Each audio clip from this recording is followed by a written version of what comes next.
It's pretty much the home screen of the VPN application.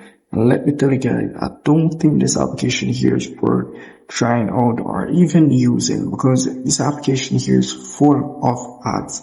So this is pretty much where you go to select a server. Once you have selected a server, pretty much good to go. You'll be able to connect your VPN by just tapping on this option here, and it will start connecting. But it has a lot of ads, guys.